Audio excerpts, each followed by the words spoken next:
Hello and welcome to WB and we do maths here.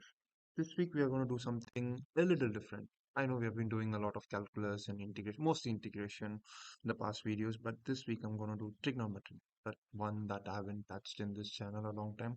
And I love trigonometry. What's there not to love in trigonometry? It's pretty cool. I'm going to start this video with a note point. Yeah, something that I'd like to discuss first before I go into the video. It's about like squaring an equation. When are you allowed to square an equation? And I won't say like squaring an equation is always right, but there's a little thing that you have to note. Let's say we have an equation ax equals to b. I'll square this equation. I have x squares equals to b squared.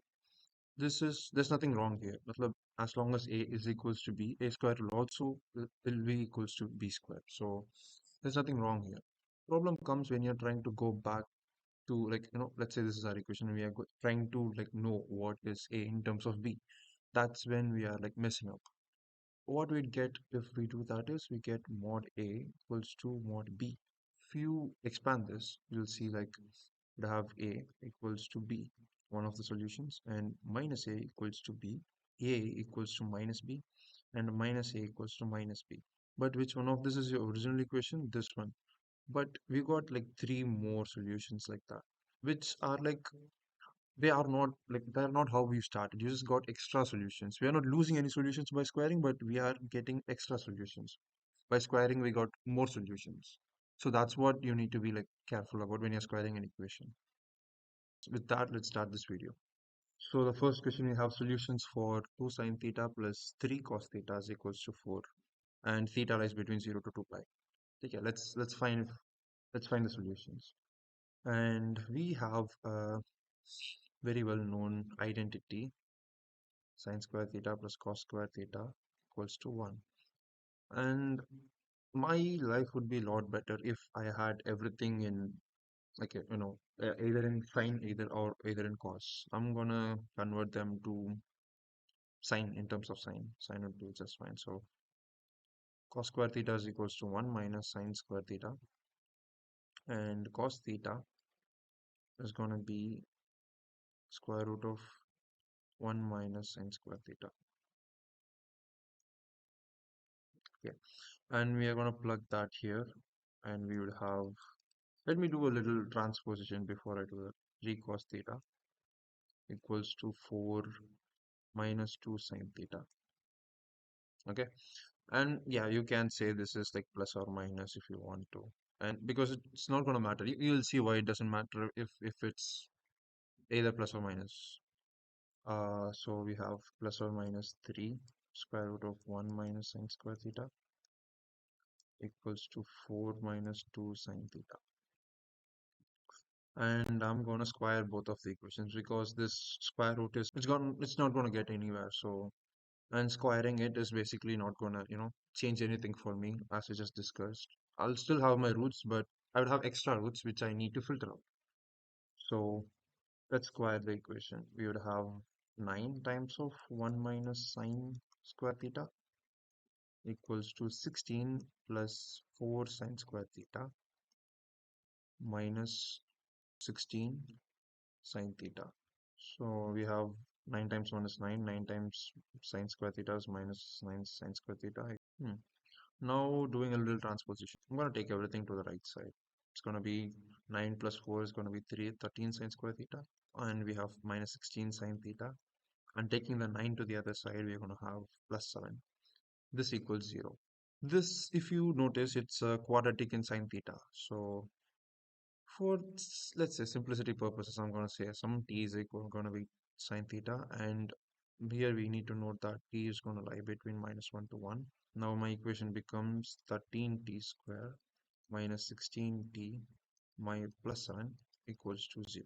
We need to note something here, like my t is sine theta, and sine theta lies between minus 1 to 1. If I get any root that's like either greater than 1 or lesser than minus 1, my sine theta or like theta is not going to have any solution in 0 to 2 pi or literally any value of theta. Let's see if the equation has any roots at all. So to know that, let's find the discriminant. That's like the basic method you can do. Discriminant will be like b square minus 4ac. B square in this case is 16 square minus 4 into a is 13. and C is 7, which is like 256 minus, I think this will be, it's 364. So we see that our discriminant is less than 0, which means this has no real roots, only imaginary roots. From this, I can conclude that, and my value is supposed to lie between minus 1 to 1, and it doesn't have any real roots. So I can just conclude at this point that sine theta has no roots, which would mean that that equation which we started with 2 has no solutions. So that's my first question. Now moving on to the second one. Second one was values of x satisfying this equation. Root of x, root of sine x minus 1 by root of sine x is equals to cos x. We have the equation root over sine x minus 1 over root over sine x equals to cos x. Actually, like, I'm gonna take LCM here, and it's gonna be sine x minus 1 by root sine x equals to cos x. Okay, we need to note one thing here. X cannot be equals to 0. If it is, then this value, like 1 by sine, root sine x, would be undefined, and we don't want that. So x is equals to minus x is like excluded of the solution. Even if we get that as a solution, we should neglect it. And again, we have the same problem here. There's cos and there's sine, and I want everything to be in terms of one thing. And since cos is the only term here, it would be like preferably best to convert just the cos to sine.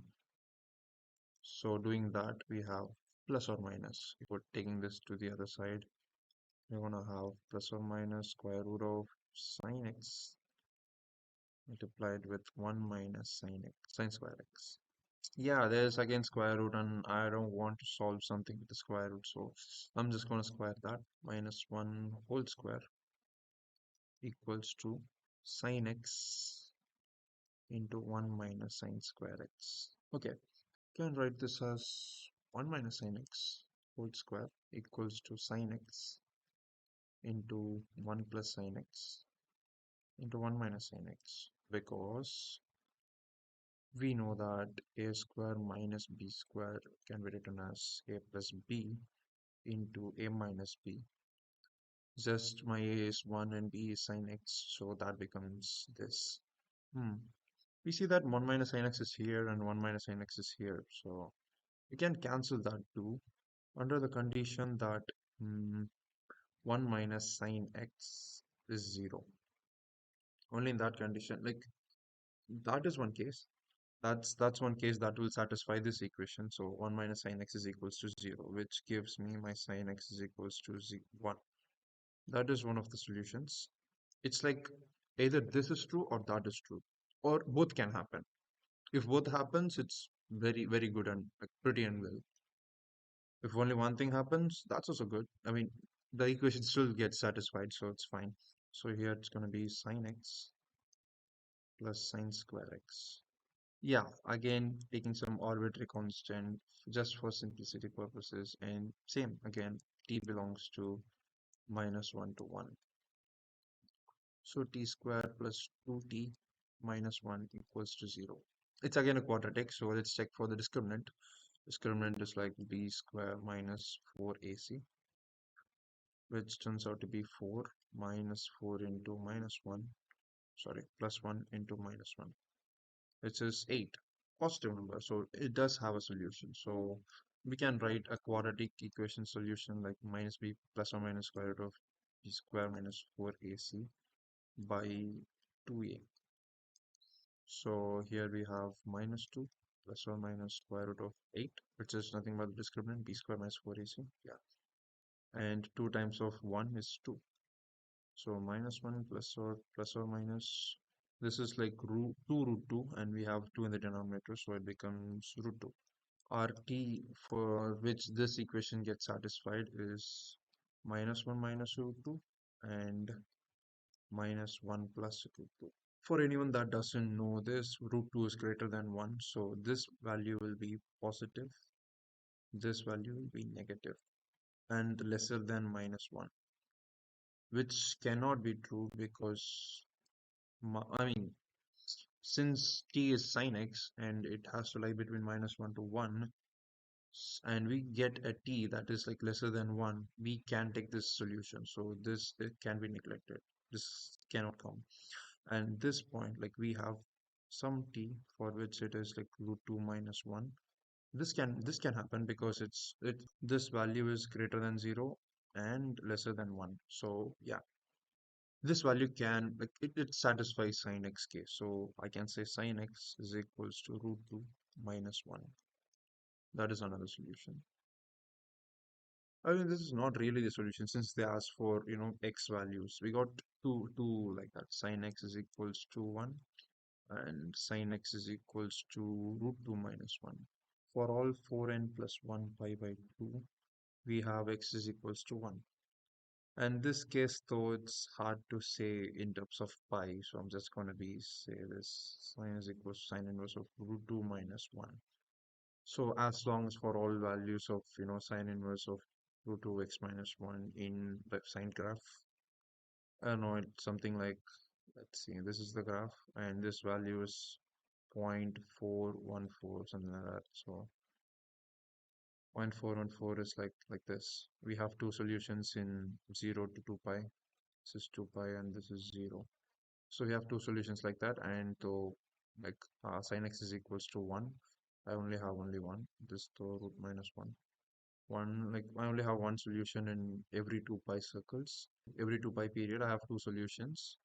Like yeah, so every 2 pi cycle, I have three solutions.